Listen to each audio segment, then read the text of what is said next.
Okay sir. सो अब तक हमने ये देखा कि लॉ से मुराद क्या है। अकॉर्डिंग टू सलमान, लॉ क्या है? Law is the body of principle recognise and applied by state in the administration of justice, ऐसी बात है। और जॉन ऑस्टिन के मुताबिक लॉ क्या है? Law is a command. किसका कमांड? और कौन सा सॉवरेन? Political sovereign. और बेक्ड बाय सैंक्शन, मतलब एक ऐसे पॉलिटिकल सॉवरेन यानी कि जो इलेक्टेड बॉडी हो, उसका जो बनाया हुआ कायदा होगा, ठीक है, और उसको कोई अगर नहीं मानेगा तो उसकी सज़ा होगी। ऐसे कायदे को जॉन ऑस्टिन क्या बोलता है? कहता है ये लॉ है। इसीलिए उसको कहते हैं गनमैन थ्योरी उसने दी, इम्पेरेटिव थ्योरी ऑफ लॉ उसने दी, लॉ एज अ कमांड। इसकी बड़ी मशहूर थ्योरी है। सर आज के सेशन में हम देखेंगे कि जिसको हम लॉ बोलते हैं, ये लॉ आखिर बनता किस चीज़ से है? Different sources of law, right. कानून के सोर्सेज कौन कौन से हो सकते हैं सर जहाँ से लॉ बनता है? कौन सा लॉ सर? Positive law. अब पॉजिटिव लॉ के जो मेन सोर्सेज है ना सर, मतलब जब हम जूरिस्प्रूडेंस में जाएंगे, जूरिस्प्रूडेंस जब पढ़ेंगे ना, इन डेप्थ स्टडी करेंगे इसकी, आई मीन टू से सोर्सेज की, इस स्टेज पे अगर हम वो टेक्निकल चीज़ें समझना चाहें तो हम कंफ्यूज हो जाएंगे। लाइक सलमान कहता है कि जो लॉ की सोर्सेज है ना, it will be either formal sources और मटेरियल सोर्सेज। फिर मटेरियल सोर्सेज में वो हिस्टोरिकल सोर्सेज और लीगल सोर्सेज की बात करता है, ठीक बात है। लेकिन being a student of beginner जो है ना, हमें लीगल सोर्सेज क्लियर हो जाए, that is more than enough. क्योंकि जूरिस्प्रूडेंस में फिर हम पढ़ते हैं कि what does mean by material sources, what does mean by formal sources, what does mean by historical sources. अब इस स्टेज पे अगर हम उस चीज़ में जाएंगे तो कंफ्यूज हो जाएंगे, राइट। तो हम थोड़ा कुछ चीज़ों को एस्केप करके जो मतलब हमारे लेवल की है उसके फोकस करते हैं, ठीक है सर। तो लॉ कितने किस्म का, सोर्सेज कितने किस्म के हो सकते हैं? पहले सर सोर्स होता क्या है? दो लफ्ज़, हाँ, जरिया है, मीन्स है ना, मीन्स, यानी कि कानून के मीन्स कौन कौन से, कितने तरीक़ों से कानून बन सकता है। वैसे अगर आपसे कोई पूछे कि आपके सोर्सेज ऑफ इनकम क्या है, तो आप क्या क्या बताओगे? सोर्सेज ऑफ इनकम कोई हो गया लाइक आपका टीचिंग, हाँ ठीक है, कहीं मुझे पेंशन आ रही है, कहीं मेरी सैलरी है, ठीक बात है, कहीं मैंने दुकान किराए पे दी हुई है, फॉर एग्जांपल घर किराए पे दिया हुआ है, कहीं फैक्ट्री लगाई हुई है वगैरह, ये सारा क्या है। और कहीं पे मैं रात के मतलब 10 बजे जो है रोड पे खड़ा होता हूँ, है, जो लोग जा रहे होते हैं उनको बोलता हूँ तुमको ज़रूरत नहीं है, हमको दे दो। तो कुछ इनकम वहीं से भी आ रही है ना। ये सारे के सारे क्या है? ये सारे के सारे सोर्सेज हैं। लेकिन इसमें कानून कौन से सोर्सेज को रेगुलेट करता है, या कानून कौन से सोर्सेज को मानता है कि हाँ ये वैलिड सोर्सेज ऑफ इनकम है? क्या वो जो लास्ट वाली बात हुई उसको मानता है? पिस्टल से किसी से निकाल लेना चोरी नहीं मानता ना। तो बिल्कुल इसी तरह कानून की भी मुख्तलिफ सोर्सेज हैं, नंबर ऑफ सोर्सेज, हिस्ट्री में बहुत मुख्तलिफ सोर्सेज रहे हैं, ठीक है। लेकिन मॉडर्न जो लॉ है वो इनमें से कुछ को मानता है कि ये ऑथेंटिक सोर्सेज हैं, जिसको क्या बोला जाता है? लीगल सोर्सेज, ठीक बात है। ये नहीं कि हो सकता है कमांड की बात हो, बादशाह की बात हो, पुराना कस्टम हो, बहुत सारी बातें। लेकिन लॉ किसको मानता है? लॉ कहता है हम जो बता रहे हैं भाई ये होंगे सोर्सेज ऑफ लॉ, और ये कौन से होंगे? लीगल सोर्सेज होंगे, ठीक बात है। तो अगर देखा जाए जो सोर्सेज है ना लॉ के, सोर्सेज को हम ब्रॉडली दो हिस्सों में तकसीम करते हैं सर, ताकि हमारे जहन में रहे। अगर कल कोई कहे कि भाई ये फॉर्मल सोर्सेज भी कोई चीज़ होती है तो हमने नाम सुना, क्योंकि जूरिस्प्रूडेंस में हम इस फॉर्मल सोर्सेज को फिर डिटेल में डिस्कस करते हैं, ठीक है। तो एक सोर्स कौन सा हो गया? एक को हम बोलते हैं सर फॉर्मल सोर्सेज।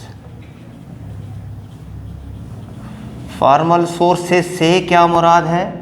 इस वक्त इससे हमारा कोई लेना देना नहीं, ठीक बात है। हम किसके कॉन्टेक्स्ट में बात कर रहे हैं? सलमान के कॉन्टेक्स्ट में बात कर रहे हैं। सलमान के मुताबिक सोर्सेज फॉर्मल है और कौन सा है सर?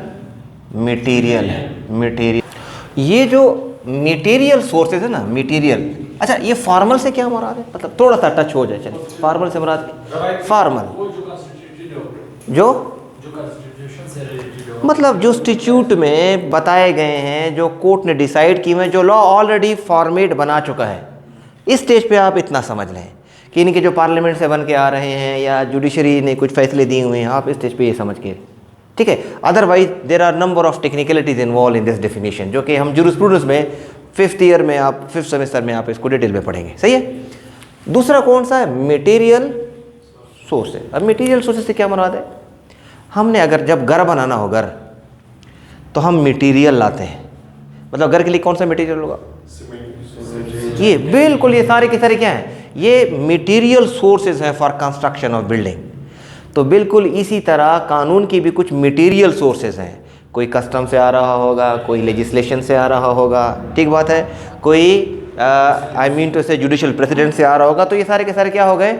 ये मटेरियल सोर्सेज है, लेकिन डिटेल में इस वक्त हमने नहीं जाना, सही है। अब ये जो मटेरियल सोर्सेज है ना, it can be further divided into 2। एक को बोलेंगे हिस्टोरिकल,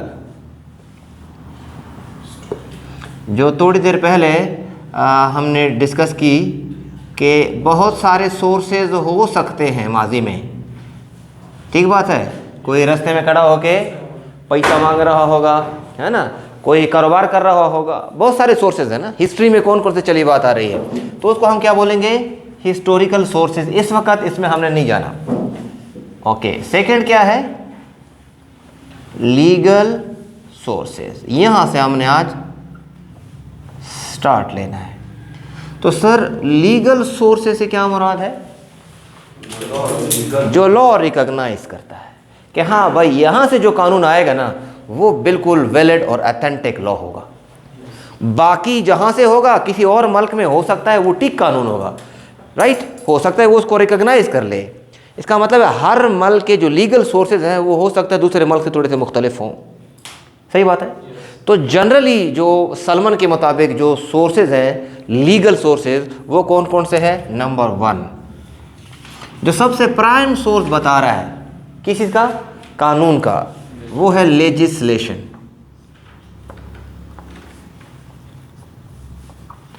अच्छा, माजी में सबसे प्राइम सोर्स क्या रहा होगा वैसे, क्या कहते हो? माजी में किंग हुआ करता होगा ना, किंग ने जो बोल दिया सो बोल दिया। वन मैन डिक्टेटरशिप ना, वन मैन। तो उस वक्त के हिसाब से तो ठीक बात होगी। अभी बोला नहीं भाई, लेजिस्लेशन, सही बात है। तो legal source according to Salman सबसे जो प्राइम सोर्स है वो क्या है? वो है लेजिस्लेशन। हम आज के सेशन में लेजिस्लेशन को डिटेल में पढ़ने वाले हैं कि what does mean by legislation, कितने किस्म का लेजिस्लेशन होता है, एसेट्रा। जो सेकंड सोर्स रिकॉग्नाइज है लीगल सोर्सेज में, दैट इज प्रेसिडेंट। अब प्रेसिडेंट कौन सी प्रेसिडेंट? जुडिशियल प्रेसिडेंट, ठीक है। जुडिशियल प्रेसिडेंट का बेसिकली मतलब क्या होता है? पुरानी कोई, ठीक बात है, ओल्ड डिसीजन और something like that. Judicial president किसे बोलेंगे? ओल्ड डिसीजन है, कोर्ट के पुराने जो डिसीजन पड़े हुए हैं। तो सबसे पहले तो आपने घबराना नहीं है, ठीक है। उसके बाद लीगल सोर्स सबसे पहला कौन सा है? लेजिस्लेशन। दूसरा क्या है? प्रेसिडेंट। उसके बाद थर्ड नंबर पे क्या आएगा? थर्ड नंबर पे आएगा माय डियर कस्टम, रिवाज जिसको हम बोलते हैं, ठीक है, कस्टम। उसके बाद आएगा एग्रीमेंट, कॉन्ट्रैक्ट जिसको हम बोलते हैं, एग्रीमेंट। और नंबर 5 पे आएगा ज्यूरिस्टिक वर्क, सही बात है। तो there are how many sources inside legal sources? Number 1 legislation, precedent, custom, agreement, juristic work. इस ज्यूरिस्टिक वर्क को आप प्रोफेशनल ओपिनियन भी कह सकते हैं, प्रोफेशनल ओपिनियन। अगर हम शॉर्ट में बात कर ले तो लेजिस्लेशन हम कानून साजी को बोलते हैं, कानून साजी को हम देखेंगे। कोर्ट ने जो फैसले दिए हुए हैं उनको हम जुडिशियल प्रेसिडेंट बोलेंगे, और जो रवायात हैं, जो रिवाज हैं, उसको हम कस्टम बोलेंगे। और अगर हम आपस में कोई एग्रीमेंट कर लेते हैं, कि जैसे अभी हम लोगों ने एग्रीमेंट किया हुआ है कि हम 8 बज के रमज़ान में कितने बजे क्लास होगी, फॉर एग्जांपल, ये हमने डिसाइड कर लिया, एग्रीमेंट हमारा हो गया। ज्यूरिस्टिक वर्क यानी कि ज्यूरिस्ट किसे बोलते हैं? The one who is having expertise in law. अगर किसी एक्सपर्ट ने कोई कॉन्सेप्ट दिया हुआ है, जॉन ऑस्टन ने कोई कॉन्सेप्ट दिया हुआ है, सलमन ने कोई कॉन्सेप्ट दिया हुआ है, ठीक है। उन्होंने कहा भाई फॉर एग्जांपल किसी ने बोला हुआ है कि रूल ऑफ लॉ इस तरह होता है, किसी ने बोला कि भाई जो प्रिंसिपल ऑफ नेचुरल जस्टिस है उसको इस तरह होना चाहिए, कानून को इस तरह होना चाहिए, ऐसे नहीं वैसे होना चाहिए। किसकी बात कर रहे हैं हम लोग? किसी ज्यूरिस्ट की बात कर रहे हैं। तो ज्यूरिस्ट की कही हुई बात, उसकी कोई लिखी हुई किताब, उसकी कोई थ्योरी, कोई डॉक्ट्रिन, वो सोर्स है किस चीज़ का? लॉ का। दुनिया उसको मानती है कि ये ऑथेंटिक सोर्स है, लीगल सोर्स है। तो there are how many sources? 1 2 3 4 5 जो लीगल सोर्सेज है, ठीक है। ये जो फॉर्मल सोर्सेज और मटेरियल सोर्सेज और historical sources, it is a separate debate, इसके ऊपर सेपरेट सेशन। इस स्टेज के ऊपर हम ये सबसे पहले लेजिस्लेशन सबसे पहले हम देख लेते हैं माय डियर किस चीज़ को? लेजिस्लेशन को। सर जी अगर हम लेजिस्लेशन को समझना चाहें तो लेजिस्लेशन इस वर्ड की एटाइमोलॉजी क्या है? बोलो भाई। एटाइमोलॉजी का मतलब क्या हुआ सर? हाँ, रूट वर्ड, यानी कि ये जो लफ्ज़ है ना जिसको आज हम लेजिस्लेशन बोलते हैं, ये आया कहाँ से है, डिराइव्ड कहाँ से हुआ है? तो हम क्या बोलते हैं कहाँ से डिराइव्ड हुआ है? दो वर्ड से निकला है, दो वर्ड से डिराइव्ड हुआ है, लेजिस एंड लेशन। यानी कि लेटन में दो वर्ड, एक को हम बोलेंगे क्या? लेजिस।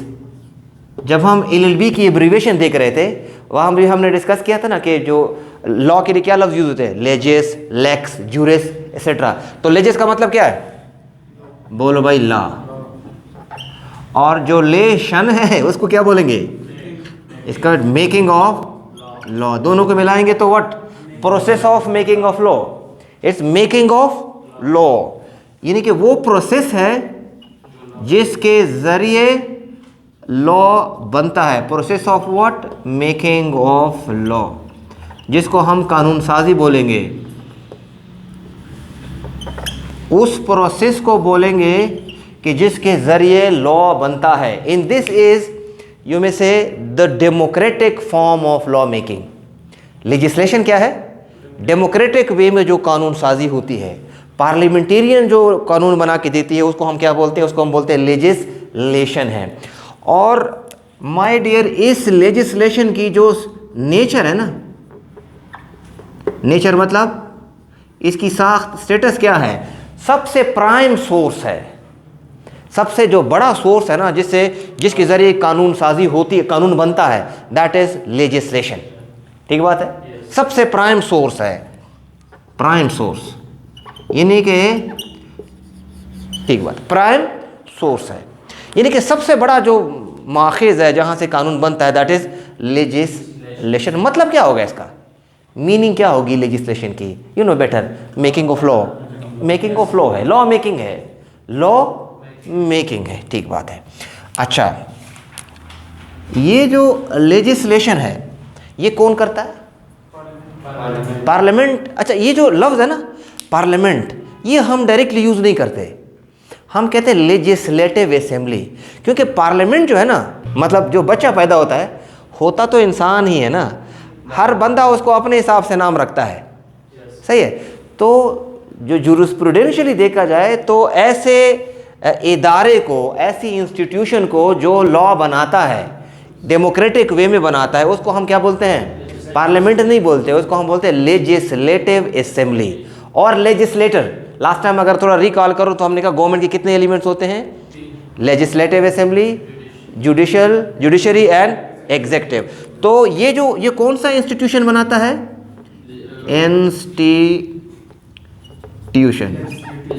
ये जो इंस्टीट्यूशन है उसको हम कहते हैं लेजिस्लेटर और लेजिस्लेटिव असेंबली। लेजिस्लेटर भी कह सकते हो उसको और लेजिस्लेटिव असेंबली भी कह सकते हो, सही सर। जो डेमोक्रेसी है ना, डेमोक्रेसी की ब्यूटी ही यही है कि उसमें कानून को एक बंदा नहीं बनाता, उसमें सब मिल के बनाते हैं। और उस जो मिल के बनाने वाला इदारा है ना, उसको पार्लियामेंट, उसको लेजिस्लेटिव असेंबली बोला जाता है। ये जो लेजिस्लेटिव असेंबली है सर, हर मुल्क के इस लेजिस्लेटिव असेंबली का नाम मुख्तलिफ है। That's good. मुकर्रना का मुख्तलिफ नाम है, यानी कि कहीं पर अगर हम यूके की बात करें तो क्या नाम देंगे उसको? पार्लियामेंट बात करेंगे। अगर हम इंडिया की बात करें तो इंडिया को क्या बोलता है? इंडिया भी इसको पार्लियामेंट बोलता है। यूएसए क्या बोलता है इसको? उसको भाई कांग्रेस बोलता है, फॉर एग्जाम्पल। और अगर हम पाकिस्तान की बात करें तो मजलिस शुरा पार्लियामेंट, कहीं पे मजलिस कहीं पे शुरा, तो हमने कहा भाई सारा हमारा, हाँ मजलिस भी कहीं बोलते हैं। मजलिस कौन लोग बोलते हैं? ईरान उसको मजलिस के नाम से जानता है, और अफगानिस्तान किसी ज़माने में उसको क्या बोलता है? शुरा बोलता है। तो हमने कहा भाई हम भी किसी से कम नहीं, हाँ मजलिस शुरा पार्लियामेंट सारे के सारे। तो पाकिस्तान ने इसका क्या नाम रखा? मजलिस शुरा पार्लियामेंट। सही बात है। इसी तरह दुनिया में कोई और नाम भी हो सकते हैं, कहीं पे एग्जीक्यूटिव काउंसिल है, कहीं पे काउंसिल है, सही है, मुख्तलिफ नामों से जाना था, लेकिन the most common names are Parliament, Congress. जो लेजिस्लेशन है इसकी टाइप्स कौन कौन सी है? टाइपोलॉजी, मतलब कितने किस्म की लेजिस्लेशन हो सकती है। अच्छा, अगर हम लीगल सिस्टम को इसके साथ कनेक्ट करें, लीगल सिस्टम, तो ये पूरा का पूरा ये जो लेजिस्लेटिव बॉडी ना, ये पूरा एक सिस्टम है। लीगल सिस्टम में हम क्या पढ़ते हैं? लीगल सिस्टम की डिफिनीशन क्या हो सकती है? It's what? It is making of law, interpreting of law and enforcement of law. कानून को बनाना, कानून को इंटरप्रेट करना और कानून को एनफोर्स करना, इस निज़ाम को क्या बोला जाता है? लीगल सिस्टम है। तो हमने पार्लियामेंट क्या बनाया हुआ है? किस लिए बनाया हुआ है? लॉ मेकिंग के लिए। तो ये एक सिस्टम है। इंटरप्रिटेशन के लिए दूसरा सिस्टम बनाया हुआ है, जुडिशरी। एनफोर्समेंट के लिए तीसरा सिस्टम बनाया हुआ है, एग्जीक्यूटिव। तो लीगल सिस्टम इटसेल्फ क्या है? यही, ये तीनों चीज़ों की स्टडी को हम लीगल सिस्टम बोलते हैं। Making of law, interpreting of law and enforcement of law. तो का पूरा पार्लियामेंट हमारा एक सिस्टम हो गया। अच्छा, तो कितने किस्म का सर लेजिस्लेशन हो सकता है माय डियर? बोलो दो तरह। नंबर 1, एक को बोलेंगे सुप्रीम लेजिस्लेशन, सुप्रीम लेजिस्लेशन। दूसरे को क्या बोलेंगे? टपाल लेजिस्लेशन। है क्या नाम होगा? एक सुप्रीम होगा, दूसरा क्या होगा? टपाल। सुप्रीम लेजिस्लेशन, और दूसरे को हम बोलेंगे कि ये सबऑर्डिनेट है।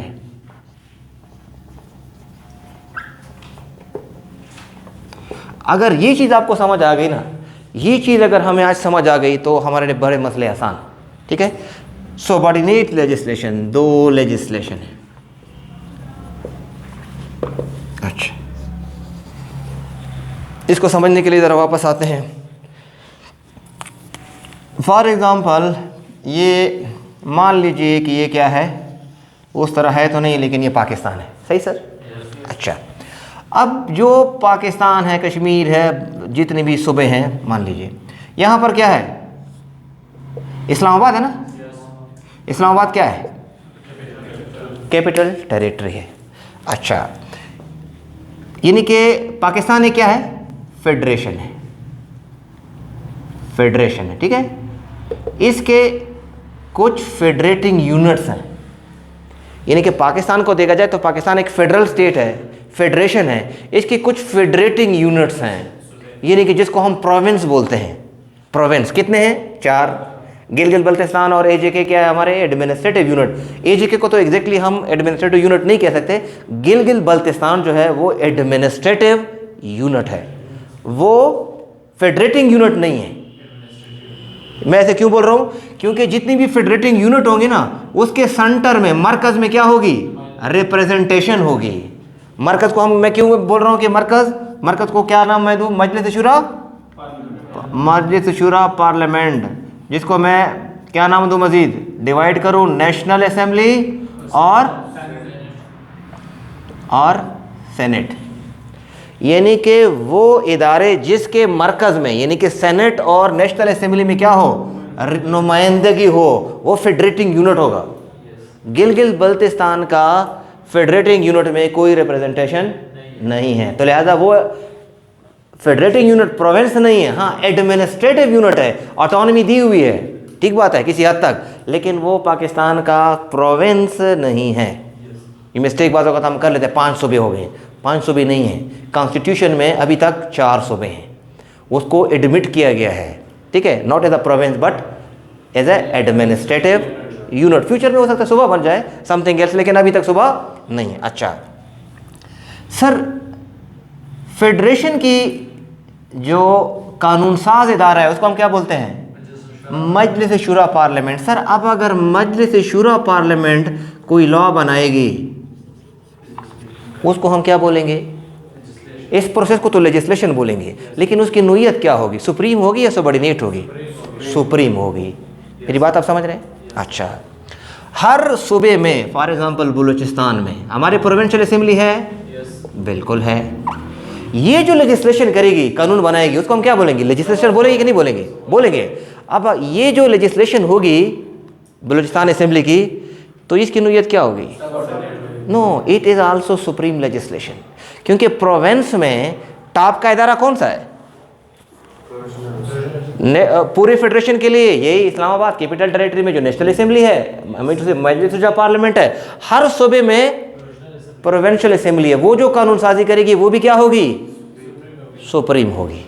मेरी बात समझ आ रही है? यानी कि हर वो लेजिस्लेशन कि जो कॉन्स्टिट्यूशन से डायरेक्टली पावर डिराइव कर रहे हों कि आप कानून साजी कर सकते हैं, जिसका काम ही कानून साजी है, ऐसा इदारा जिसका काम ही क्या है भाई? कानून साजी है, वो जो कानून साजी करेगा तो सुप्रीम कहलाएगा। पावर कहां से डिराइव कर रहे हैं सर? कॉन्स्टिट्यूशन से। तो कॉन्स्टिट्यूशन ने किसको बोला हुआ है? बोला हुआ है भाई पूरे फेडरेशन के लिए मजलिस शुरा पार्लियामेंट करे और हर सूबे के लिए हर प्रोविंशियल असेंबली अपनी लेजिस्लेशन करे। यहां पर कौन लोग होते हैं? एमएनएस। और यहां पे कौन लोग होते हैं सर? एमपीएस। ठीक बात है, member of A national assembly and member of A provincial assembly. तो इसका मतलब ये हुआ कि अगर हम सुप्रीम लेजिस्लेशन को डिफाइन करना चाहें तो हम कैसे डिफाइन कर सकते हैं सर? हम कह सकते हैं हर वो लेजिस्लेशन कि जो कौन सी इंस्टीट्यूशन करे, जो प्राइम इंस्टीट्यूशन है, जो कॉन्स्टिट्यूशन से पावर डिराइव कर रहा है डायरेक्टली, जिसको कॉन्स्टिट्यूशन काम ही यही दे रहा है कि तुम्हारा काम क्या है भाई? लेजिस्लेशन ही करना है, डैम नहीं बनाना भाई, रोड नहीं बनाना, लेजिस्लेशन करना है, तो उसको हम क्या बोलेंगे? ये सुप्रीम लेजिस्लेशन है। ठीक बात हो? यहां तक बात समझ में आ गई है? अच्छा, अब सर ये जो मजलिस शुरा पार्लियामेंट है या ये जो प्रोविंशियल असेंबली है, चले यहीं की बात कर लेते हैं। यूनिवर्सिटी ऑफ बलूचिस्तान, ब्यूटम बनाए ना यूनिवर्सिटी, किसने बनाए हैं? क्या कौन फयाकून तो नहीं है ना? पार्लियामेंट ने, ये प्रोविंशियल असेंबली ने एक्ट पास किया होगा ना कि इस तरह की यूनिवर्सिटी होनी चाहिए। सही बात है। अब वो जो एक्ट होगा, यानी कि जो सुप्रीम लेजिस्लेशन है, वो किस सूरत में होगा? उसको हम क्या बोलेंगे? उसको हम एक्ट बोलेंगे ना, स्टैट्यूट बोलेंगे। अब यूनिवर्सिटी इस्टेब्लिश कर दी किसने? प्रोविंशियल असेंबली ने। यूनिवर्सिटी कैसे रन होगी, किस टाइम कौन सी क्लास होगी, कितने डिपार्टमेंट काम कैसे करेंगे, डिपार्टमेंटल मामलात कैसे चलेंगे, क्या ये भी आपको असेंबली बना के देगी ये रूल? तो फिर क्या किया जाता है? किसी और को पावर दे दिए जाते हैं, भाई साहब इस डोमेन में रहते हुए ना तुम अपने लिए रूल्स बना दो। नादरा बना दिया। अब नादरा इंटरनल मामला चलाने के लिए नादरा को बोल दिया कि भाई आप अपने मामलात के लिए खुद से रूल बना दें। मेरी बात आप समझ रहे हैं सर? तो ऐसे जो लेजिस्लेशन होगी, ऐसा इदारा करे जिसका एक्चुअल काम लेजिस्लेशन करना नहीं है, लेकिन बिकॉज ऑफ सर्टन रीजन उसको पावर डिलीगेट की हुई हैं, तो उसको हम क्या बोलेंगे? Subordinate legislation. आपने कभी नहीं सुना होगा किसी दफ्तर में हम गए हों या आप गए हों और आपने कहा भाई यार मेरा शनाख्ती कार्ड बना दो, मेरा डोमिसाइल बना दो। उसने कभी आपको ये नहीं बोला होगा हमारे एक्ट में नहीं है, बोलेगा सर हमारे रूल्स में ये है। तो जब रूल्स की बात हो रही तो इसका मतलब क्या है? एडमिनिस्ट्रेटिव लॉ है। तो this is basically what? Subordinate legislation. मेरी बात आप समझ रहे हैं? यूनिवर्सिटीज़ के जो इंटरनल मामलात हैं, जितनी भी इंस्टीट्यूशन है, उसके जो इंटरनल मैकेनिज्म को जो लॉ रेगुलेट करता है वो कौन सा है? सबऑर्डिनेट लेजिस्लेशन है। मत पढ़न जितनी भी इंस्टीट्यूशन है, एचईसी हायर एजुकेशन कमीशन है, एक्ट पास हुआ कि नहीं हुआ होगा। अब एक्ट में सारी बातें नहीं लिखी हुई है, कुछ मिन्यूट बातों को फिल करने के लिए या गैप को फिल करने के लिए कमीशन को बोल दिया जाता है कि अपने लिए रूल्स बना दे और पब्लिश कर दे कि भाई ये रूल्स होंगे। सही सर? अब आर्मी के जो लॉज हैं, जो पुलिस के जो लॉज, सारे के सारे क्या पार्लियामेंट ने पास किए हैं? उन्होंने तो एक्ट पास किया हुआ है कि ये एक्ट होगा नेवी, आर्मी, एयरफोर्स, ये पुलिस का वगैरह वगैरह। तो इंटरनल मैकेनिज्म के लिए उनको पावर दे दिए जाते हैं, तो रूल्स बनाए जाते हैं। तो वो कौन सा है? मतलब तो मेकिंग लॉज है। लेकिन तो जो वो इंस्टीट्यूशन वो तो रूल्स बनाती है सर, तो लॉ रूल्स। अच्छा, ये रूल्स जो है ये शो करता है कि दिस इज सबऑर्डिनेट लेजिस्लेशन, है तो वो भी बाइंडिंग, है तो वो भी लॉ, लेकिन सबऑर्डिनेट इन नेचर है। इसको हम ऐसे समझ लेते हैं कि इनमें फ़र्क क्यों किया गया है। सर जी ये लॉ बना, इसके तहत क्या बोला कि भाई पब्लिक सर्विस यानी कि federal public service commission act पास हो गया, सुप्रीम लेजिस्लेशन है।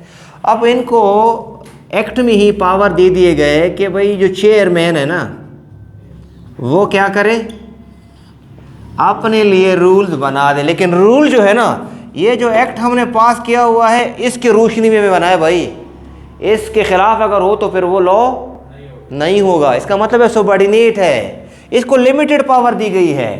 ये जो पार्लियामेंटेरियन है, ये जो एक्ट है ना, ये इसके लिए स्टैंडर्ड है। ये जो रूल्स बनेंगे ये इसके मुताबिक बनेंगे। अगर रूल्स इसके खिलाफ है तो उसकी कोई हैसियत, उस रूल की कोई हैसियत नहीं हो, क्योंकि सबऑर्डिनेट है। मेरी बात आप समझ रहे हैं सर? ठीक बात हो गई। तो कौन कौन सी मिसालें हो सकती हैं सबऑर्डिनेट लेजिस्लेशन की? पहली तो बात सुप्रीम लेजिस्लेशन, बात क्लियर हो गई है। सबऑर्डिनेट लेजिस्लेशन को हम कैसे डिफाइन करेंगे, खुद से डिफाइन कर लेंगे अभी। यानी कि एक ऐसा इदारा जब कानून साजी करेगा कि जिसकी प्राइमरीली ड्यूटी नहीं है लॉ मेकिंग, लेकिन उसको किसी वजह से पावर डिलीगेट किए हैं, तो वो जब लॉ बनाएगा तो उसको हम क्या बोलेंगे, उसको हम सबऑर्डिनेट लेजिस्लेशन बोलेंगे। एग्जाम्पल कौन कौन से हो सकती है ज़रा बताएं। अच्छा, अब हम डिपार्टमेंट का नाम नहीं लेंगे, सबको हम क्या बोलेंगे, एटोनोमस लॉज। एटोनोमस जितनी भी बॉडीज़ हैं, चाहे यूनिवर्सिटी है, कमीशन है, जितनी भी हैं, वो उसकी जो लेजिस्लेशन होगी वो क्या है, सबऑर्डिनेट होगी। ऑटोनोमस, एटोनोमस लेजिस्लेशन बोलेंगे। ऑटोनोमस लेजिस्लेशन मतलब ऐसे जो खुद मुख्तार इदारे हैं कि जिनको पावर दे दिए गए हैं कि आप ये लेजिस्लेशन करें, तो वो जो कानून साजी बनाएगा, कानून साजी करेगा, क्या वो एक्ट कहलाएगा, वो रूल्स कहलाएंगे, सबऑर्डिनेट इन नेचर होंगे। सही है सर जी। जुडिशियल लेजिस्लेशन, जुडिशियल का मतलब जुडिशरी जो है, जुडिशरी का प्राइम काम क्या है, जुडिशरी इंटरप्रिटेशन है ना, क्या लॉ मेकिंग है, नहीं। लेकिन उनको बोल दिया जाता है भाई अपने इंटरनल मामलात को रेगुलेट करने के लिए आप रूल्स बना दें, तो वो जब रूल्स बनाएगा तो वो क्या लेजिस्लेशन ही कर रहा है ना, लाई तो कर रहा है ना, लाई तो बना रहा है। तो कौन सा है, सुप्रीम है या सबऑर्डिनेट है, सबऑर्डिनेट है। गॉट इट और नॉट? ओके। ये जो सिविल प्रोसीजर कोड है हमारा, सिविल प्रोसीजर कोड में जो 50 ऑर्डर इन रूल्स बताए हुए किसने बनाए हैं, कोर्ट ने बनाए हुए हैं। सबऑर्डिनेट डेलीगेटेड लेजिस्लेशन है, ठीक बात है, इनको पावर डेलीगेट किए हैं। Judicial legislation, executive legislation, executive legislation से क्या मुराद हुआ, डीसी का क्या काम है भाई, डीसी का उसका तो काम इन्फोर्स करना है, क्या वो लॉ बना सकता है, लेकिन हम उनको पावर दे देते हैं पार्लियामेंट की तरफ से, भाई आप भी लेजिस्लेशन कर सकते हैं। वो जो रूल बनाएगा तो उसको हम क्या बोलेंगे, सबऑर्डिनेट लेजिस्लेशन है, एक्ट नहीं है, रूल्स है। मेरी बात आप समझ रहे हैं सर?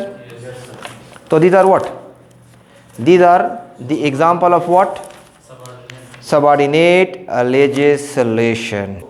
कॉलोनियल लेजिस्लेशन नाम सुना है, कॉलोनियल, किसी ज़माने में हम ब्रिटिश की कॉलोनी हुआ करते थे या हैं, थे लिटरली, ठीक है, कानूनी तौर पर थे, अभी नहीं है, अभी हम आज़ाद हैं, खुद मुख्तार इंडिपेंडेंट स्टेट। हाँ, तो कॉलोनियल लेजिस्लेशन, गोरों मतलब उनकी विजडम देखो ना, गोरों ने कब्ज़ा तो हम पे किया हुआ था, लेकिन हाउस ऑफ लॉर्ड से हमारे लिए कानून साजी नहीं कर रहे थे। सही है, हाउस ऑफ, ये जो ब्रिटिश पार्लियामेंट थी वो लेजिस्लेशन हमारे लिए नहीं कर रहा था। हमारे लिए यहाँ पे कोई इंपीरियल लेजिस्लेटिव काउंसिल बनाया हुआ है, कोई गवर्नर जनरल को पावर दिया, बनाओ इनके लिए रूल शूल बनाओ भाई, यहीं पे तुम लेजिस्लेशन करो। वो हम इक्वल नहीं मान रहे थे, तभी तो मसला बना ना। मेरी बात आप समझ रहे हैं? तो कॉलोनियल लेजिस्लेशन, अगर कहीं पे कोई कॉलोनी है, किसी मुल्क के अंडर कंट्रोल कोई और टेरिटरी है, तो उसके लिए वो जो लेजिस्लेशन करते हैं वो कॉलोनियल लेजिस्लेशन बोलते हैं। यानी कि एग्ज़ाम्पल के तौर पर हम ऐसे ले लेते हैं कि जब बरतानिया की हुकूमत थी तो बरतानिया सब कॉन्टिनेंट के ये जो लोग थे, इंपीरियल लेजिस्लेटिव काउंसिल हो गया, गवर्नर जनरल हो गया, वायसराय हो गया, उसको पावर डिलीगेट करते थे कि भाई आप इसके लिए कोई लेजिस्लेशन करो।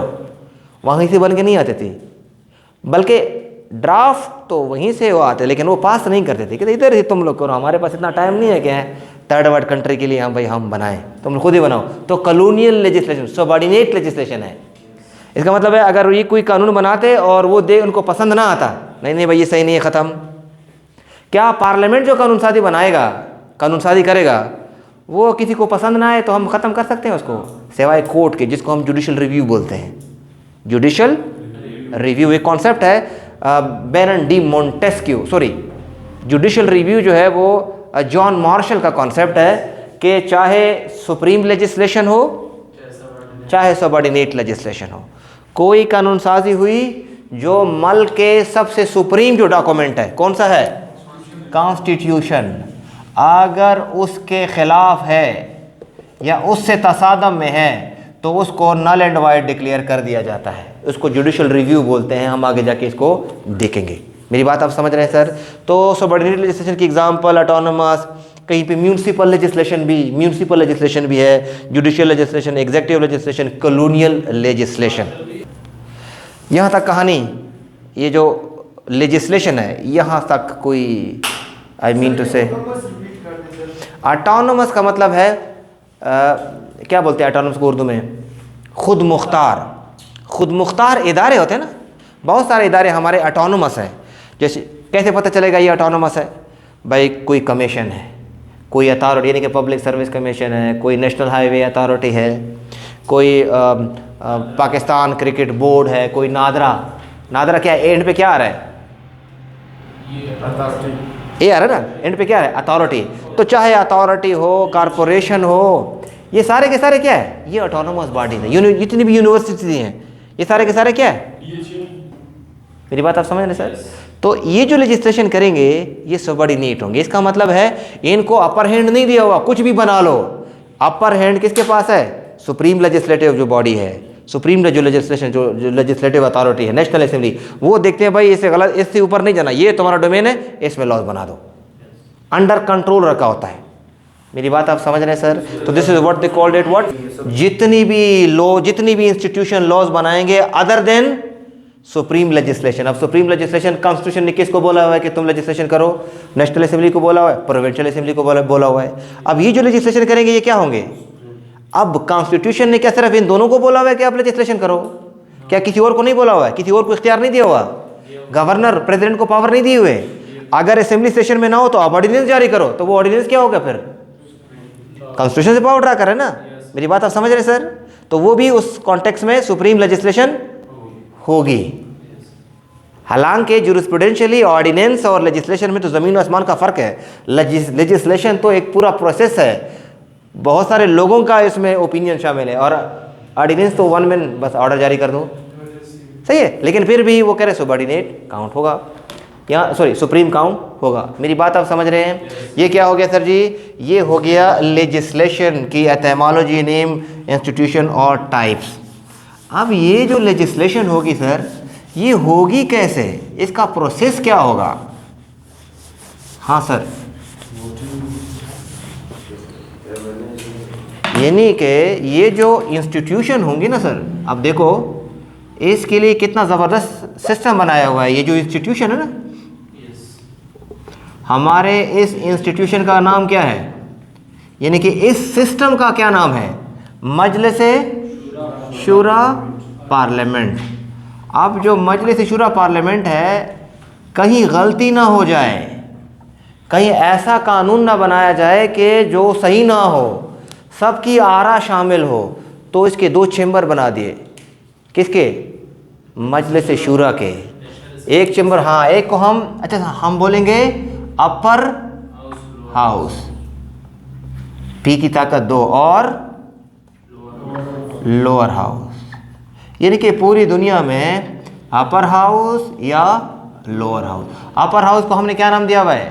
National assembly. सॉरी, माजरत, थैंक यू वेरी मच। इसको क्या बोलेंगे? सेनेट। और इंडिया इसको क्या बोलता है? राज्यसभा, राज्यसभा। और लोअर हाउस को क्या नाम दे रहे हैं हम लोग?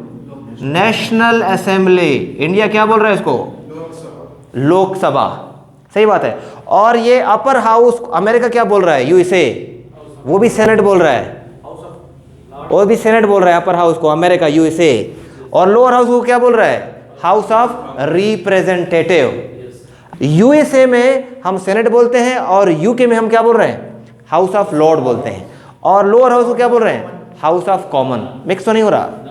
यानी कि पाकिस्तान की हद तक अगर बात करें तो अपर हाउस बोले तो सेनेट, लोअर हाउस बोले तो नेशनल असेंबली। अगर हम इंडिया की बात करें तो अपर हाउस बोले तो राज्यसभा और लोअर हाउस बोले तो लोकसभा। और दोनों को क्या बोलते हैं? पार्लियामेंट। सही है। अगर हम यूके की बात करें, यूनाइटेड किंगडम, तो अपर हाउस बोले तो house of Lord, lower house बोले तो हाउस ऑफ कॉमन। अगर हम यूएसए की बात करें तो और दोनों को क्या बोलेंगे? पार्लियामेंट। सही है। और अगर हम अपर हाउस की बात करें यूएसए में तो बोलेंगे senate, lower house house of representative. और दोनों को बोलेंगे तो क्या? कांग्रेस। वो उसको कांग्रेस, मतलब ये क्या है? उसकी एक इंस्टीट्यूशन है। अब ये जो इंस्टीट्यूशन है पाकिस्तान की हद तक अगर हम बात करें तो कानून साजी का प्रोसेस कैसा होगा? ये जो इंस्टीट्यूशन लॉ मेकिंग होगी, ये प्रोसेस कैसे करेगी? प्रोसेस, ये जो तरीक़ाकार होगा ना कानून साजी का, ये कैसे होगा? पहले बिल पेश होगा। बिल से पहले क्या होगा? बिल से पहले उसको तो ड्राफ्ट बोलते हैं। ड्राफ्ट मतलब कुछ लिखा होगा ना, प्रोपोज्ड। ठीक है, चले बिल क्या होगा जनाब इमान? पहले कोई बिल क्या होगा? बोलो भाई। ड्राफ्ट होगा। सर सबसे पहले ये स्टेप बिल, पाकिस्तान की हद तक, पाकिस्तान की हद तक पहले बिल ड्राफ्ट होगा। अब बिल से मुराद क्या है? Proposed law. अभी तक लॉ बना नहीं है, हम प्रोपोज कर रहे हैं, पार्लियामेंट में ला रहे हैं। पास हो गया तो एक्ट बन जाएगा, नहीं तो वापस हो जाएगा। ऐसे बिल को क्या बोल, ऐसे ड्राफ्ट को क्या बोला जाएगा? बिल। बिल, और बिल का मतलब क्या हुआ? Proposed law. Proposed law. अच्छा, keep one thing in your mind, UK में जब लेजिस्लेशन होती है वो डायरेक्टली बिल नहीं लाते, वहाँ पर वाइट पेपर और ग्रीन पेपर का कॉन्सेप्ट है। वाइट पेपर और ग्रीन पेपर, ये दोनों क्या हैं, इसके ऊपर सेपरेट सेशन होगा। मतलब ये वाइट पेपर या ग्रीन पेपर का मतलब ये है कि जब पार्लियामेंट कंफर्म है कि हमने ये लॉ ऐसे बनाना है तो वो वाइट पेपर जारी करता है। मेरी बात आप समझ रहे हैं? और जब उसको कंफर्म ना हो, लोगों की राय लेना चाह रहा हो कि यार पार्लियामेंटेरियन राय दे, इसके ऊपर सजेशन दे किस तरह का कानून बनाया जाए, तो फिर पहले वो क्या पेश करते हैं? Green pepper. जब राय आ जाए तो फिर उसको वाइट में कन्वर्ट करते हैं, फिर जाके बिल पार्लियामेंट में जाता है। मेरी बात आप समझ रहे हैं? हमारे यहाँ ऐसा नहीं है। हमारे यहाँ सीधा बिल आता है, बंदे को बिल बिला कर देता है बिल। हाँ, अब बिल कहाँ से, जनरली बिल कहाँ से आता है sir? Bill generally national assembly से आता है। There are different types of bill.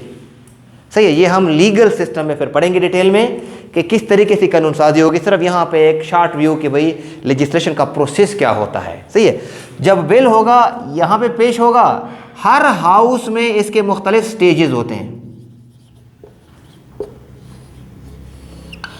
मुख्तलिफ स्टेजेस होंगे। फॉर एग्जांपल ये नेशनल असेंबली है सर, यहाँ पेश कर दिया गया।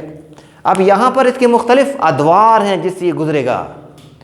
सही बात है, यहाँ से पास हो गया तो फिर कहाँ लेके जाएंगे? सेनेट में भिजवा दो। सेनेट ने पास किया तो फिर किसके पास जाएंगे? बोलोगे भाई हमारे यहाँ प्रेसिडेंट। सही बात है, प्रेसिडेंट ने अपना दस्तखत कर दिया तो क्या बन गया सर? एक्ट बन गया। दरमियान में रिटर्न भी हो सकता है, अमेंडमेंट के लिए बहुत सारी बातें हो सकती है, लेकिन इस वक्त वो हमारा मुद्दा नहीं है। ये कानून साजी का प्रोसेस किसका है? मजलिस शुरा पार्लियामेंट पाकिस्तान का है। बलूचिस्तान की असेंबली जब लेजिस्लेशन करेगी तो वो कैसी करेगी? क्योंकि क्योंकि जो मजलिस शुरा पार्लियामेंट है उसके तो दो चेंबर है, नेशनल असेंबली और सेनेट, दो चेंबर हैं। सही है, प्रोविंशियल असेंबली का तो सिंगल चेंबर है, प्रोविंशियल असेंबली। इसका मतलब ये हुआ जो प्रोविंशियल असेंबली लेजिस्लेशन करेगी, वो जो प्रोविंशियल असेंबली से पास होगा तो फिर कहाँ लेके जाएंगे? गवर्नर के पास। प्रोविंशियल असेंबली जब बिल पास करेगी तो वो किसके पास भेजेगी? गवर्नर के पास भेजेगी। तो जब गवर्नर एसेंट दे देगा तो क्या बन जाएगा, एक्ट बन जाएगा, बलूचिस्तान के हद तक कानून बन जाएगा। तो इसका मतलब है लेजिस्लेशन क्या हो गया, एक सोर्स हो गया जिसके जरिए कानून बनता है, पास हो गया। अगर बिल अमेंडमेंट लाई जा रहे कॉन्स्टिट्यूशन में तो सिंपल मेजॉरिटी नहीं, 2/3 मेजॉरिटी दरकार होती है।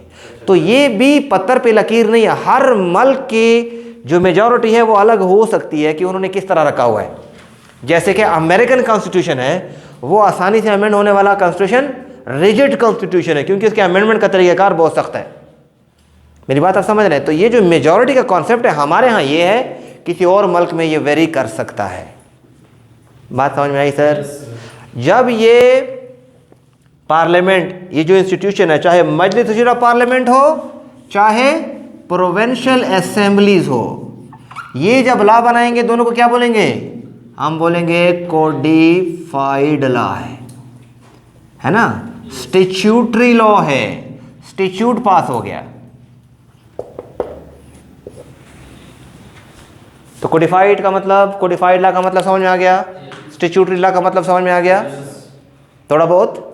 अच्छा, एक दो चीज़ों में खुद को कंफ्यूज नहीं करना। जनरली हम लोग कंफ्यूज हो जाते हैं कि यार स्टैट्यूट भी बोलते हैं, एक्ट भी बोलते हैं, भाई ये क्या चीज़ है सर।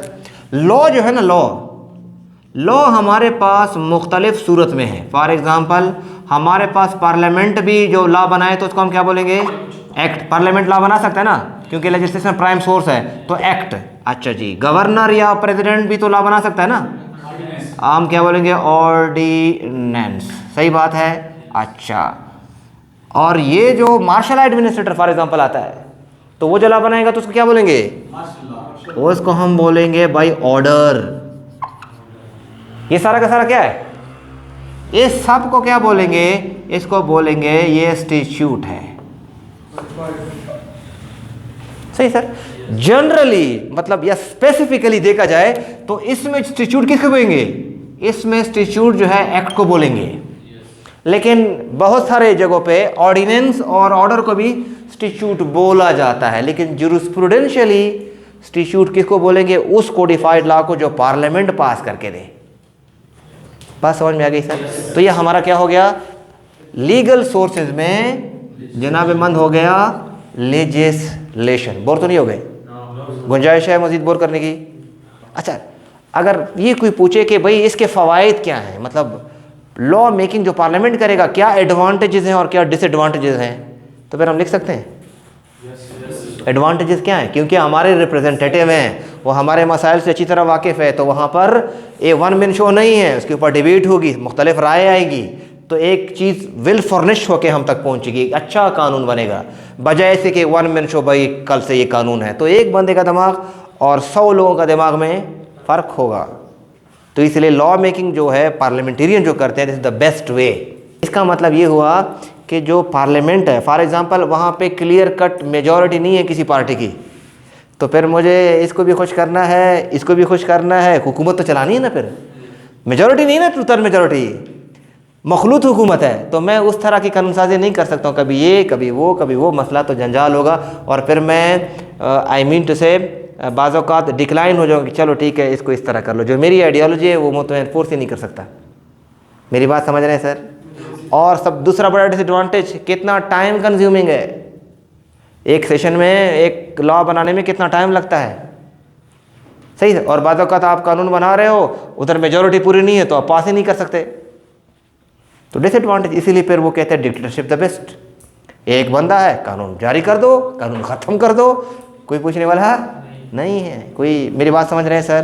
तो लेजिस्लेशन मिटाया जाए। दूसरी बात करते हैं प्रेसिडेंट की, जुडिशियल प्रेसिडेंट। ये जो जुडिशियल प्रेसिडेंट है सर, पहले प्रेसिडेंट को समझ लें। प्रेसिडेंट से मुराद क्या है? प्रेसिडेंट से मुराद फैसले नहीं है, समथिंग ऑलरेडी सेटल्ड, प्रीसीडेंट, पहले तयशुदा। प्री PRE, प्री मतलब पहले ना, सीडेंट का मतलब तयशुदा, पहले से कुछ बना हुआ है, पहले से कुछ सेटल्ड है, फिक्स है कुछ। अब अगर हम कहें जुडिशियल प्रेसिडेंट, मतलब अदालत ने पहले कुछ फिक्स किया हुआ है, कुछ डिसाइड किया हुआ है। मेरी बात आप समझ रहे हैं सर? अदालत ने पहले कुछ डिसाइड किया। तो प्रेसिडेंट का मतलब क्या हुआ? प्रेसिडेंट का मतलब पहले से कोई तयशुदा है, ठीक है, पहले से कुछ तयशुदा है। तो जब अदालत कोई डिसीजन ऑलरेडी दी हुई है अदालत ने, तो उसको हम क्या बोलेंगे? Judicial president. अब जरा जुडिशियल प्रेसिडेंट को जरा डिफाइन करो, बोलो भाई, जुडिशियल प्रेसिडेंट को डिफाइन करो। The previous decision of the court, अदालत के पहले फैसले, ठीक है, previous decision of the court या previous judgment of the court, अदालत के पहले दिए गए फैसले। अच्छा भाई, ये कैसे कानून बनाता है? ये कैसे सोर्स है? कोर्ट का काम क्या है? To interpret the law. Court का काम क्या है? मेकिंग ऑफ लॉ है क्या? नहीं, उसका तो काम है just to interpret the law, तशरीह कर सकता है। तो वो कानून कैसे बना रहा है? ये सोर्स कैसे है?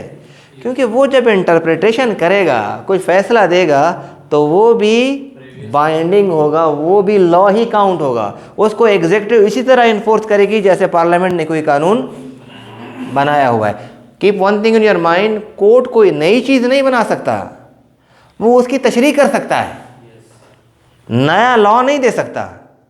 सही है? तशरीह कर सकता है कि इसका मतलब ये यहाँ तक एक्सटेंडेबल है, ये चीज़ ऐसे है, ये चीज़ वैसे है। स्टैंडर्ड कौन फिक्स करेगा? पार्लियामेंट। उसके डोमेन में रहते हुए वो इंटरप्रिटेशन करेगा। सही बात है। अच्छा, ये जो जुडिशियल प्रेसिडेंट है, कितने किस्म के प्रेसिडेंट हो सकते हैं? बोलो भाई, जुडिशियल प्रेसिडेंट कितने किस्म के हो सकते हैं?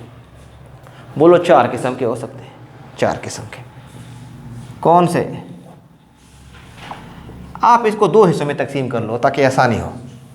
एक को बोलेंगे सर ओरिजिनल। ओरिजिनल क्या?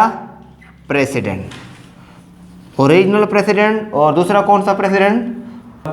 सर, जब कोई मसला for the very first time अदालत के सामने आए, उससे पहले इस तरह की बात नहीं हुई है, एक नया प्रिंसिपल कोर्ट एस्टेब्लिश कर दिया for the very first time, ऐसे प्रेसिडेंट को क्या बोलेंगे?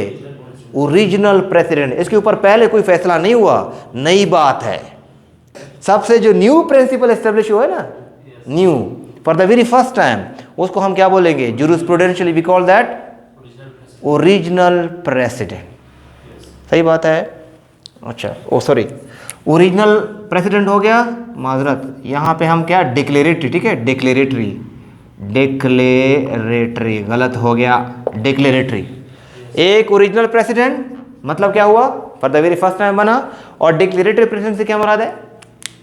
डिक्लेरेटरी के यानी कि नई बात कोई नहीं है, पहले कोई सुप्रीम कोर्ट का, हाई कोर्ट का फैसला पड़ा हुआ था या कोर्ट ऑफ अपील का फैसला पड़ा हुआ था, अब उसी तरह की सिचुएशन फिर आ गई है, अब उसको दोबारा रिपीट किया गया है। तो इसको डिक्लेरेटरी क्यों बोला जा रहा है? क्योंकि वो प्रीवियस जजमेंट को वैलिड डिक्लेयर किया जा रहा है कि वो भी ठीक ही था, लिहाजा अभी भी ठीक ही है। जो पहले कोर्ट ने इस तरह फैसला दिया हुआ था तो ठीक ही था ना, तो लिहाजा यहाँ पर भी यही सिनारियो है, तो यहाँ पर भी उसी तरह का फैसला। तो declaratory, to declare the past decision of the court as valid and authentic, हमको डिक्लेरेटरी है। रिपीट कर रहे हैं किसी प्रीवियस जजमेंट को, नई बात नहीं है, पहले भी हुआ है। जब हम प्रैक्टिस करते हैं सर, तो प्रैक्टिस में स्टिट्यूट से ज़्यादा कोर्ट हमसे क्या मांगती है? कहते कोई केस ले आ, केस ला ले आओ भाई, सुप्रीम कोर्ट का फैसला ले आओ इसके ऊपर, हाई कोर्ट का जजमेंट ले आओ। क्यों भाई? क्योंकि उसने ऑलरेडी इंटरप्रिटेशन की हुई है। तो दोनों वकील लगे होते हैं, इंग्लैंड में बैरिस्टर लगे होते हैं, क्या ढूंढ रहे होते हैं? रेलेवेंट जुडिशियल प्रेसिडेंट ढूंढ रहे होते हैं। एक अपने फेवर में ढूंढ रहा होता है, दूसरा अपने फेवर में ढूंढ रहा होता है, तो जो कन्विंस कर जाए। और हमारे यहाँ जितनी भी कॉमन लॉ कंट्रीज़ है ना, कॉमन लॉ कंट्रीज से मुराद क्या है? वो कंट्रीज़ के जहाँ पे आई मीन टू से जो ब्रिटिश के डोमेन से निकले हैं, जहाँ पे कॉमन लॉ प्रिवेल कर रहा था। कॉमन लॉ से मुराद एक ऐसा कानून जो किस चीज़ पे बेस था? कन्वेंशन एंड जुडिशियल प्रेसिडेंट पे बेस करता था इंग्लैंड का कानून, ठीक है, उसको क्या बोलते थे? कॉमन लॉ, और हम सारे कॉमन लॉ कंट्रीज़ हैं, इंडिया पाकिस्तान जितनी भी हम उससे आज़ादी हासिल की है कॉमन लॉ कंट्रीज़ हैं। यहाँ पर जो कोर्ट का जो सिस्टम है ना वो एडवर्सीरियल लीगल सिस्टम है।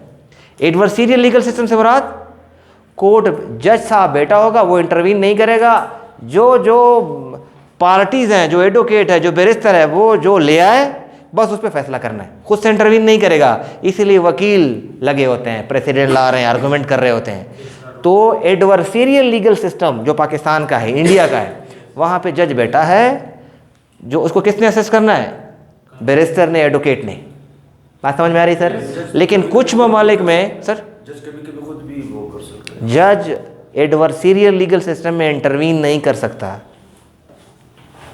ये किसी रोज पे बात करेंगे। हमारे यहाँ तो जज बहुत कुछ बोल जाते हैं, बहुत कुछ कर जाते हैं। जूरिस्प्रूडेंशियली एडवर्सीरियल लीगल सिस्टम में जज बैठा होगा, ये बोल रहा है, ये बोल रहा है, जुडिशियल प्रेसिडेंट दे रहे हैं, उनके बेस पे उसने फैसला करना है। सर ये जज जो इनक्विजिटोरियल लीगल सिस्टम होता है, इनक्विजिटोरियल मतलब कि जिसमें जज पार्टी बन सकता है, खुद से गवाही एविडेंस कलेक्ट कर सकता है, जो हमारे यहाँ नहीं है। तो कुछ ममालिक में हो सकता है, लेकिन हमारे यहाँ एडवर्सीरियल लीगल सिस्टम है। दोनों के फ़ायदे और नुकसानात अपनी जगह पे। सिर्फ हम ये बात कर रहे हैं कि डिक्लेरेटरी प्रेसिडेंट से मुराद क्या है और हम क्यों कर जज के सामने केस ला रखते हैं, क्योंकि हम बता रहे हो कि सर ये फर्स्ट टाइम नहीं हो रहा, सुप्रीम कोर्ट ने इसके ऊपर रूलिंग दी हुई है, ये ऑलरेडी प्रिंसिपल एस्टेब्लिश हो चुका है। ठीक बात है। तो दो तरह का प्रेसिडेंट, ओरिजिनल और डिक्लेरेटरी। अच्छा, ये जो ओरिजिनल और डिक्लेरेटरी है, it can be further divided into two. एक को बोलेंगे अथॉरिटेटिव, अथॉरिटेटिव बोले तो क्या, बाइंडिंग, अथॉरिटेटिव। दूसरे को क्या बोलेंगे, परसुएसिव।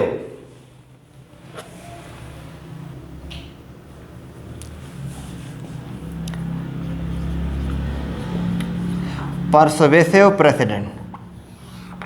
अच्छा, अथॉरिटेटिव नाम से जाहिर है, मतलब क्या, जो बाइंडिंग हो, जो बाइंडिंग हो। अब ये डिपेंड करेगा किसका फैसला बाइंडिंग हो। अगर हम पाकिस्तान की बात करें तो पाकिस्तान में सबसे एपेक्स कोर्ट कौन सा है?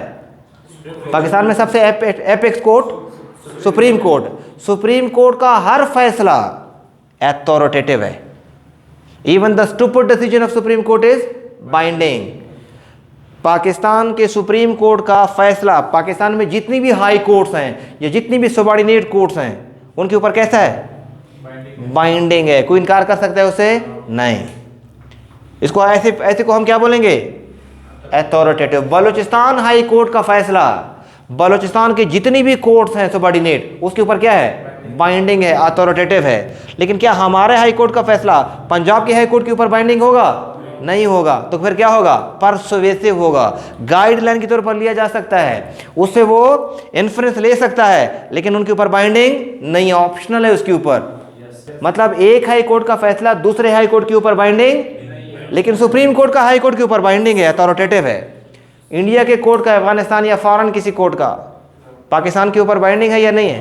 परसुएसिव है। सर इंडिया में ये फैसला हुआ है, वो कहेगा वो तो ठीक बात है, हम इसे इन्फ्लुएंस ले सकते हैं, गाइडलाइंस ले सकते हैं, लेकिन सुप्रीम कोर्ट का फैसला ले आओ पाकिस्तान का तो ठीक बात है। Same is the case of other countries. अच्छा, keep one thing in your mind, ये जो फॉरेन कोर्ट है और इंटरनेशनल कोर्ट है, दोनों में फ़र्क समझ रहे हो ना? तो इंटरनेशनल कोर्ट की बात हम नहीं कर रहे हैं, हम फॉरेन कोर्ट की बात कर रहे हैं। सही है। तो जो प्रेसिडेंट है ओरिजिनल होगा या डिक्लेरेटरी होगा, ये दोनों या तो अथॉरिटेटिव होंगे या परसुएसिव होंगे। अच्छा, एक और टेक्निकल बात समझिएगा। सुप्रीम कोर्ट के एक जज ने फैसला सुनाया हुआ है, क्या सुप्रीम कोर्ट के ऊपर वो बाइंडिंग है या नहीं है? मतलब अब इस पे सोचो, अगर बेंच ने दिया हुआ है तो एक के ऊपर तो फिर बाइंडिंग होगा। ये नहीं कि ज़्यादा लोगों का फैसला कम के ऊपर बाइंडिंग होगा। सुप्रीम कोर्ट की बात कर रहा हूँ या हाई कोर्ट की बात कर रहा हूँ। एक जज ने फैसला किया हुआ है, वो बेंच के ऊपर बाइंडिंग नहीं होगा। बेंच मतलब डिविजनल बेंच है, 2 लोग बैठे हुए, 3 बैठे हुए, लार्जर बेंच है, व्हाटएवर। तो लार्जर बेंच का फैसला छोटों के ऊपर, कम लोग बैठे हुए, उसके ऊपर तो बाइंडिंग है। लेकिन एक जज का फैसला लार्जर बेंच के ऊपर बाइंडिंग फिर क्या होगा, परसुएसिव होगा। हालांकि सेम हाई कोर्ट है, सेम सुप्रीम कोर्ट है, अपना फैसला उसके ऊपर बाइंडिंग वाज़ाकत होगा, वाज़ाकत नहीं होगा। मेरी बात आप समझ रहे हैं? अक्सर आप देखते हो ना टीवी पे लड़ाई चल रही होती है, भाई लार्जर बेंच बना दो, ये मर्दी के बेंच बना रहे हैं। ये ऐसा क्यों है? क्योंकि जब लार्जर बेंच बनेगा तो वो पुराने फैसलों को साइड पे भी कर सकते हैं, वो नया प्रेसिडेंट भी दे सकते हैं। हाँ, और अगर एक बंदा है, दो डिविजनल बेंच, दो बंदे बैठे हुए हैं, जजेस बैठे हुए फॉर एग्जांपल, तो वो तो बाउंड है ना लार्जर बेंच के फैसले के, पुराने फैसलों के मातहत तो फैसला करेगा। इसीलिए लड़ रहे होते हैं, लार्जर बेंच बना दो। उसकी मंतक ही होती है सिर्फ दो मर्दी के बंदे ना बैठे हो, सारे लोग बैठ जाए। एनी हाउ, यहाँ तक बात क्लियर हो गई सर जी। कोई भी judicial president original, declaratory, authoritative या परसुएसिव होगा। किसी भी प्रेसिडेंट में, जब हम प्रेसिडेंट की बात करते हैं ना, तो प्रेसिडेंट का मतलब इसमें क्या एस्टेब्लिश होता है, प्रिंसिपल एस्टेब्लिश होता है। यानी कि सुप्रीम कोर्ट जब फैसला देगी तो उसको क्या बोलेंगे सर, बोलोगे जजमेंट दी है ना। अब ये जो जजमेंट है ये सारा का सारा जुडिशियल प्रेसिडेंट नहीं है। जजमेंट के अंदर तो कोर्ट का नाम होगा, वकील का नाम होगा, पार्टीज, फैक्ट, पूरी दास्तान लिखी होगी। इसके अंदर कुछ बातें होती हैं जो बाइंडिंग होती है। एक को बोला जाता है रेशो डिसेंडाई, ठीक है, रेशो डिसेंडाई। कैसे पता चलेगा कि ये प्रेसिडेंट है, ये प्रिंसिपल एस्टेब्लिश किया कोर्ट ने। एक तो जजमेंट है ना, क्या कि भाई ये ज़मीन इसकी बनती है, दे दो, बात ख़त्म हो गई, तो जजमेंट हो गई, डिक्री हो गई। सही बात है भाई। किन उसूलों पे ये फैसला सुनाया गया है, वो प्रिंसिपल क्या एस्टेब्लिश किया गया है, उसको क्या बोला जाएगा, रेशो डेसेडेंडी। और हम लोग इसको क्या बोलते हैं, रेशो डिसेंडाई। रेशो डेसेडेंडी, ये डंडी है। रेशो डिसेंडेंडी का अंग्रेजी में मतलब क्या होगा, रीजन बिहाइंड, किस वजह से ये फैसला, वो जो उसूल वजह किया गया है ना, उसूल, उसको हम क्या बोलेंगे, रेशो डिसेंडाई या रेशो डिसेंडी। इसको, ये बेसिकली प्रेसिडेंट है और ये बाइंडिंग होता है।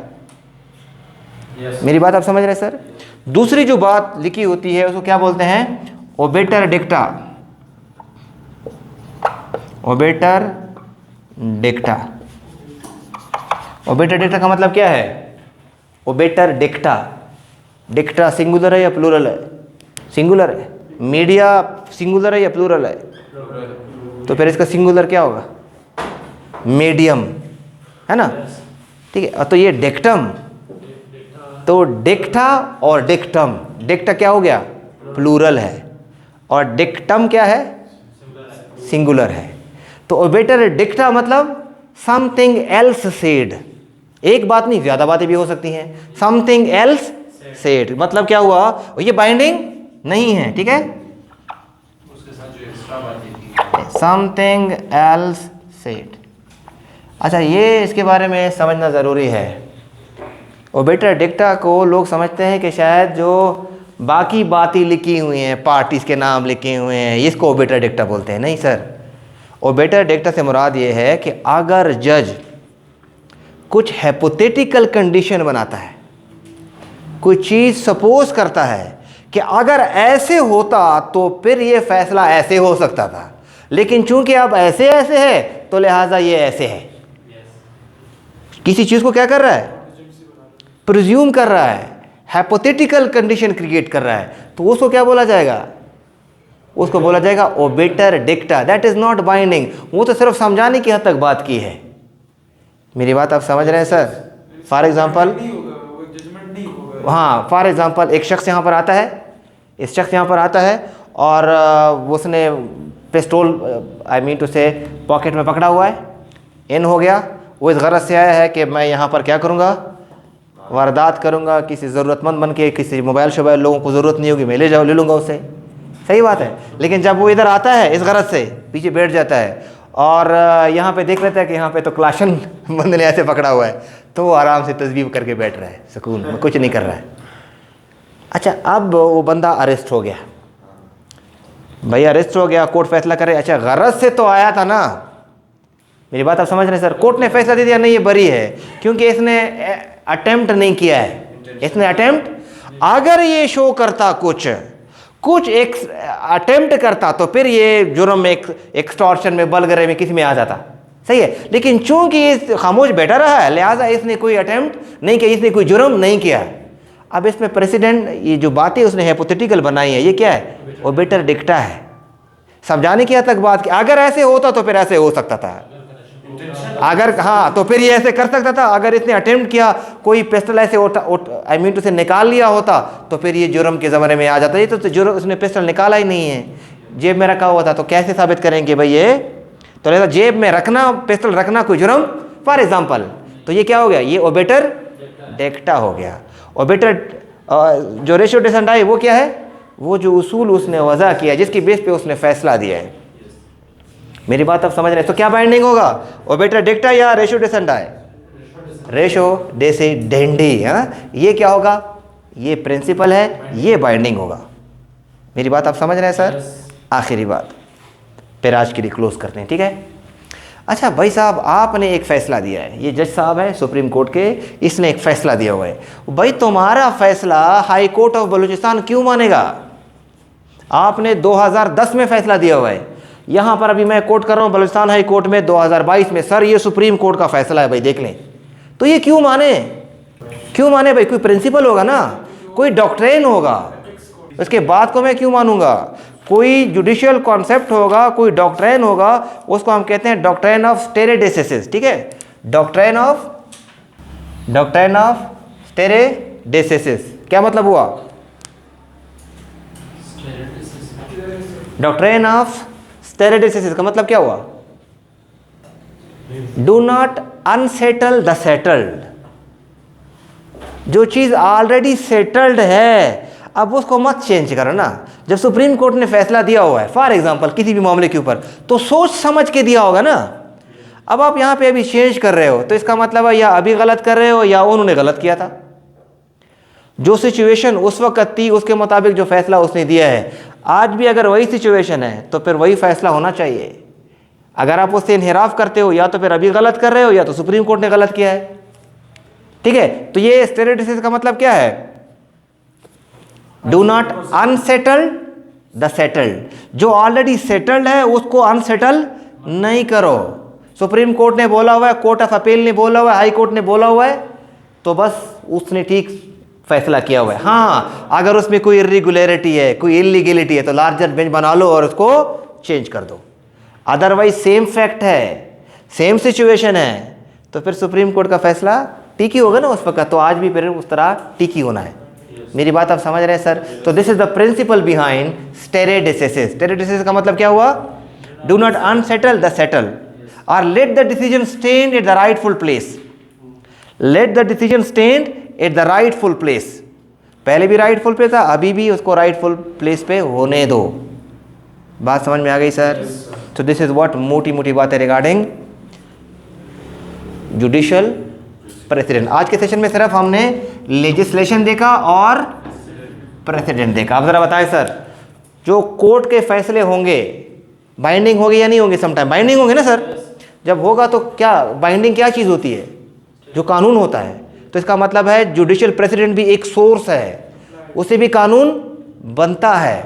गो के वो नया कानून नहीं बना सकते, लेकिन जो इंटरप्रिटेशन कर रहा है वो भी तो कानून की हैसियत रखता है। इसलिए इंग्लैंड में इसको क्या बोला जाता है? जज मेड लॉ। जज मेड लॉ, जो कि एक्चुअली नोशन ठीक नहीं है, लेकिन बोला जाता है जज मेड लॉ। वो प्रेसिडेंट को लॉ के कॉन्टेक्स्ट में लाया जा रहा है, लेकिन जजेस लॉ नहीं बना सकते, वो लॉ को इंटरप्रेट कर सकते हैं, नया लॉ नहीं बना सकते। ये इंटरप्रिटेशन कर सकते हैं, कंस्ट्रक्शन कर सकते हैं। उस कॉन्टेक्स्ट में जो इंटरप्रिटेशन करेंगे वो बाइंडिंग हो जाएगा, उस कॉन्टेक्स्ट में उसको हम लॉ बोलेंगे। तो दो सोर्सेज, लीगल सोर्सेज हमने डिस्कस की। सबसे प्राइम सोर्स कौन सा भैया? बोलो भाई, लेजिस्लेशन। Second, judicial president. कितने रह गए सर जी? 3। ये हम कल देखेंगे कस्टम से क्या मुराद है, और एग्रीमेंट किस तरह सोर्स है, और ज्यूरिस्टिक ओपिनियन किस तरह सोर्स है सर। ठीक है सर।